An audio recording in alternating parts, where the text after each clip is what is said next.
I want to zero in on gender dysphoria and what it is and what we know about it scientifically at this point.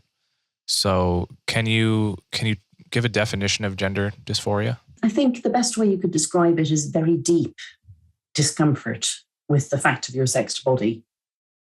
And the activists have moved away from that in the last several years. It used to be a condition for getting treated in a gender clinic that you were diagnosed with gender dysphoria.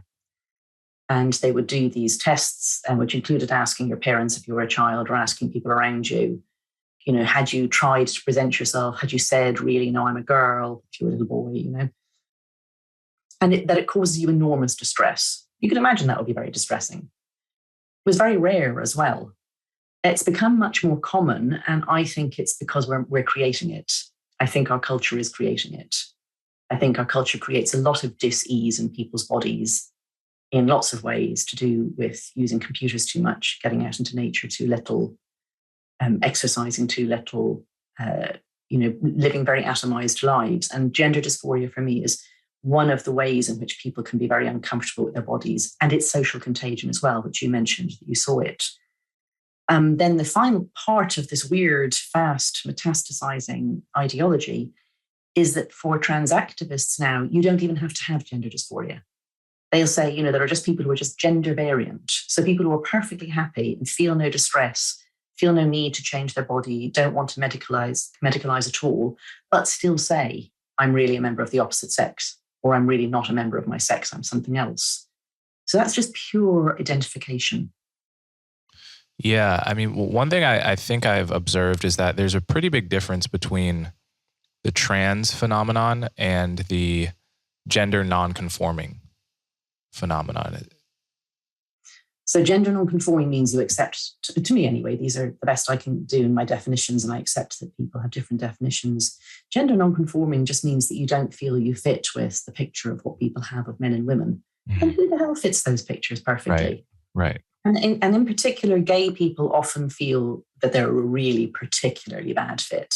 Mm-hmm. There's a strong connection between being homosexual and having, really strong feelings of gender dysphoria in childhood, and really not. It's not just a stereotype that butch lesbians go around in dungarees, or that the gay men like drag. They do more often than is average. So that's gender nonconformity to me. Gender nonconformity to me is an entirely liberatory thing. It's accepting the truth of your body, but refusing to let it limit you in what you choose to do, and not worrying if that means you stray out of the blue box right into the pink box or vice versa. Trans is the opposite. Trans is saying that the boxes are what we are. And if you were someone who was put in the blue box when you were born, they use this strange expression, gender assigned at birth or sex assigned at birth, which of course doesn't happen. I mean, I've been pregnant twice and I knew what sex both my kids were when I was 20 weeks pregnant. They just looked on an ultrasound. But they say that, if your sex assigned at birth didn't suit you, they mean like the pink box or the blue box doesn't suit you, you go into the other one. So to me, it's very gender conforming. It's just that it's taking the gender to be real and moving to the other gender or something like that. Right. Yeah. And the other difference I've observed is most trans people I've met, I think probably all of them, have had serious gender dysphoria, like and a kind of a true deep suffering at the fact that they had a body that didn't fit. Whereas, it seemed to me gender and that kind of thing can be subject to social contagion and is to some degree, but it seems there's even a difference there between gender non-binary, where it seems to me there's a lot of people that kind of vaguely feel uncomfortable in their skin in the kind of normal way, in the way that even probably I and most people I know, or like, at least half or more men I know don't totally feel like men all the time. And everyone has at least a few things about themselves that really make them feel out of touch with their gender, And so there's there's a way in which you can be convinced that your normal creaturely anxiety and the sort of everyday low-level identity crisis that we call life can be made to seem as a like a problem that needs to be solved by asking people to call you they, for instance. And that seems like talking about in a distinct way from being trans and having deep-seated gender dysphoria. Does that distinction make sense to you, or do you see it differently? Absolutely. I mean, having gender dysphoria is real. Like it really has consequences. It feels terrible, even if we've created it culturally. It's all very well to say that, like smoking is a cultural disease too. Well, so when you say that, do you don't mean that all gender dysphoria is created culturally? Do you mean it's amplified, or? I think some of it's definitely created, especially when people start in their teen years. So isn't it true though that pretty much there's always been a very small percentage of people that has gender dysphoria, and it's probably, at its core is a naturally occurring phenomenon that is being amplified very much by the culture now? As far as we know, all the studies that were done before the very recent turn to, which I can explain, gender-affirming treatment for children, suggests that most children with gender dysphoria grow out of it, and most of them are gay. Mm-hmm. So there's a really strong connection between, not surprisingly when you think of it, between thinking that you're a bit different from everybody else when you're 3, 4, 5, 6, 7, but absolutely not understanding why. Like why you aren't like the other boys and the other little girls.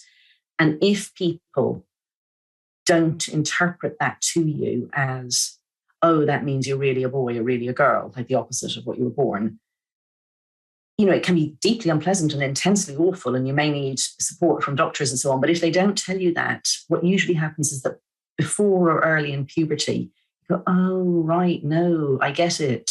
Now I know why I always felt different. I am different and it's fine. I'm just gay. So yes, it is a normally occurring phenomenon, but it's really quite linked to sexuality. There have probably always been some people for whom that answer doesn't fully satisfy them. They still feel very awkward in their bodies.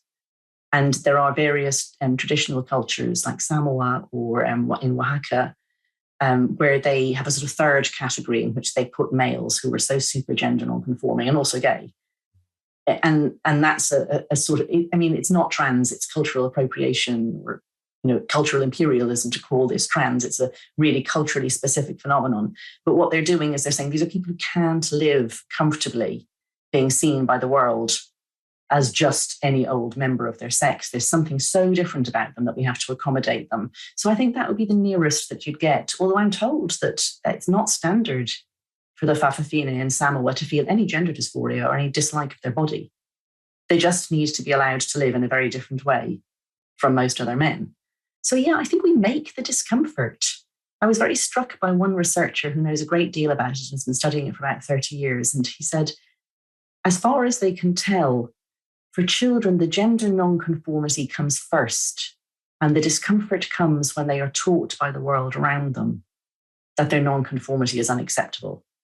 So you've got some sweet little boy who wants to dress as Elsa and prance around the place, and he wants to grow his hair long, and his idea of the right instrument to play is the harp, and so on and so forth. And then his dad says, you're no son of mine, and forcibly cuts his hair and makes him come hunting and go and watch football or something. That poor kid, you've created the gender dysphoria. He was highly gender non-conforming, but you've turned it into gender dysphoria by doing that. And then, it may be that this has become so deep-rooted. I know trans people who say this is what happened to them, that there's nothing much that they can do as adults except transition. There's no way they're going to be happy. But they think that it could all have been different if they had been accepted right at the beginning. Mm. So I don't accept this notion that gender dysphoria is this naturally occurring phenomenon with a base rate. Right. It's a hugely complex phenomenon that interacts with our cultural ideas of what it is to be a man or a woman, our acceptance of non-conformity, what it means to be non-conforming. Like, does it mean that you're cast out of your sex? And on top of that is this recent social contagion, which mostly hits teenagers. I wrote about the teenage girls in my book, but there's a growing cohort really fast coming up in the past couple of years of boys And these kids are taught gender dysphoria online. Yeah. And they're told to contemplate their genders. Like they make themselves ill by thinking about it all the time.